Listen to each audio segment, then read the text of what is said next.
Shopify is different than other websites because it's built in a way that's supposed to be edited, which is great once the thing is built. However, the problem is it's not built like a normal website, and most designers and developers are not equipped to deal with it. It ends up being a lot of wasted time and money.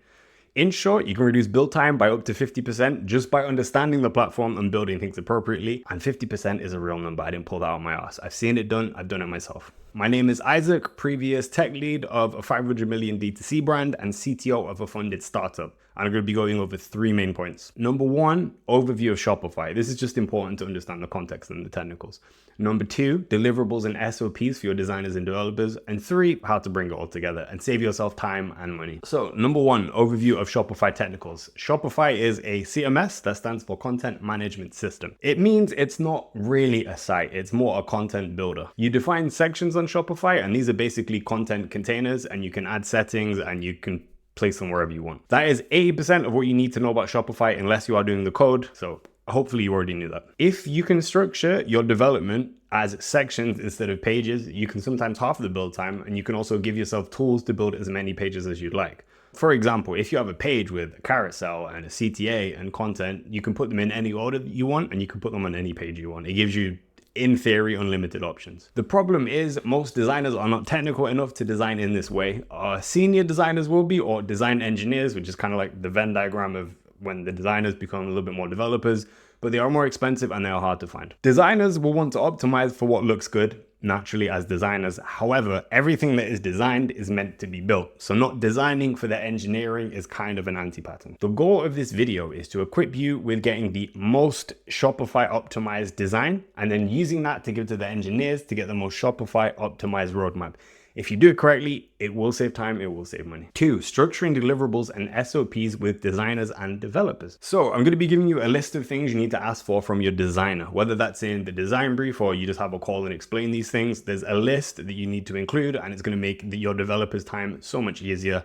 They will quote you a lower price if you have a really good design setup. I'm not joking. So I'm going to explain the elements, and then I'm also going to show a video of a really good design that you can take as reference. Things you need to ask for from your designer. Number 1, design system. Number 2, elements list with states. Number 3, section list. And finally, number 4, a page list. A design system is a set of rules for your design. So this includes things like fonts, colors, spacing, border radius, text size, how headings look. The idea is you have a rule book for how everything is supposed to be structured, and doesn't seem super useful now, but as I get to the other points, it will make more sense. Then you have your common elements, and this is basically anything that is repeatable that has some degree of functionality. So buttons, product cards, carousels even, pop-ups. Including states. So for example, if you've got a shared button element, you want to show what it looks like when you hover over it with your mouse. If you've got a product card and you hover over it, does it zoom in on the image? Does it underline the text? What does it do? The goal is to cover all instances of interaction so the developers don't need to ask you how something works. You define all the elements and you define all their states in one place. It means the developer can see it, build it once, and use it everywhere. Just by asking your designer to do this will actually, in a designer's head, make them a little bit more rigid with how they design. It will force them to fit within a pattern. Designers may not like to be confined into these patterns because they want the creative flair and freedom to just add little elements on a page. The problem is the little 5-minute quirky zesty thing they add to one page could be an extra day for a developer. I'm not joking. And over a project, that really does add up. And this also helps developers a lot as well, because if they can see one element is reused in different places, they know all the different ways to build it. They can just build it once and keep reusing it. So it ends up being a lot cheaper and faster. A structured design file will make a developer a better developer. I know it sounds ridiculous, but developers are really just architects. So the more information they have, the further they can plan ahead. It just makes their work so much smoother. Number 3, section list. This is where it gets a little bit juicy. These are the actual pieces on the page that contain content. This normally is also where it gets a little bit confusing for designers though. Intuitively, for most websites, you would build a page list, which is just, the home page, the PDP, and you plan all the elements. Starting with the section list forces them to think even more granularly. So there are some sections that will only be used once. The heading, the banner on the homepage, the product display information, you're only going to use those once. But everything else, so even the carousel underneath the PDP, maybe the FAQs, everything like that should be a section. It forces designers again into a pattern. So they have to think, if we have a carousel on the product display page and I want to use it somewhere else, they need to fit on the same page with. They can't be all these quirky sizes and fittings. They have to match the grid and they have to work in different places, in different pages. Then finally comes the page list, which is really just all the sections put together. You kind of want to think of this more as a directory of sections as opposed to anything else. All the pages should be is just a list of which sections in what order. Obviously, they're all put together so you can analyze it as a whole, but that's really their intention. Each step I mentioned should rely directly on the step before it. So when you do your elements, that should use the design principles that you did in the design system. It should be the fonts, it should be the sizes, all the padding. The sections should use the elements, and the page list should just be a list of the sections. Okay, this is a pretty high quality design. I'm not going to say it's overkill, but you probably don't need it for most use cases. However, I think it's really important to break down what they use. So if you can see on the side here, we've got design system, UI, sections, pages, emails. They break down everything that you need. There's even a theme sort, which is a bit overkill.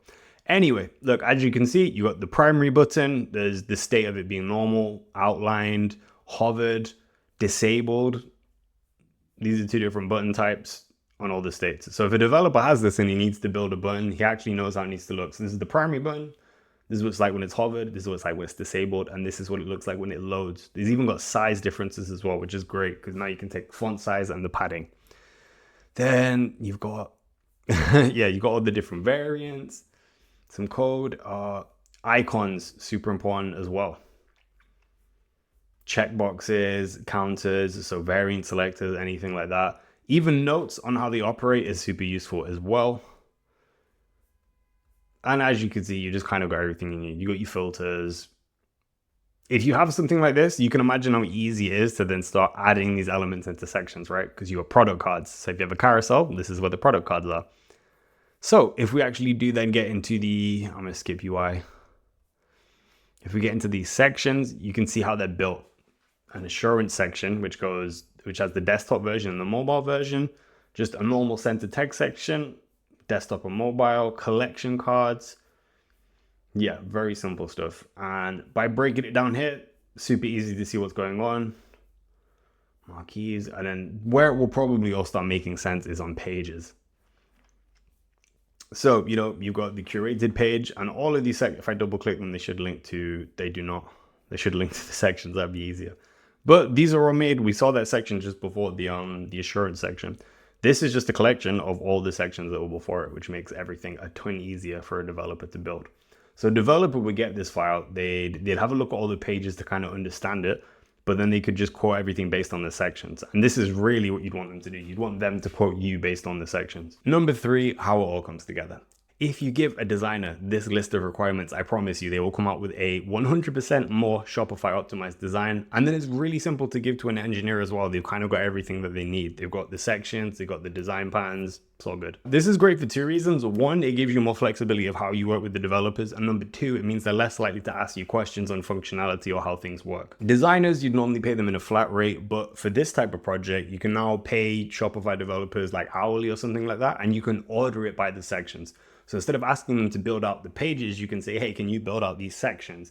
And that way, if your budget gets halfway through, you end up not liking their professionalism, the work that you get is still reusable. Because if you have maybe 50% of the sections, in theory, you might be able to build out some of the pages that don't exist yet just by being creative. It's not ideal, but that's how I would advise going about it. It will be faster to build, it will be cheaper. And the primary benefit is you actually get higher quality work out of both the developer and the designer because you're giving them requirements that would have really come from head of design or a tech lead. Let me know what you think. Any advice for designers, any advice for developers? How do you organize your custom theme builds? Let me know in the comments.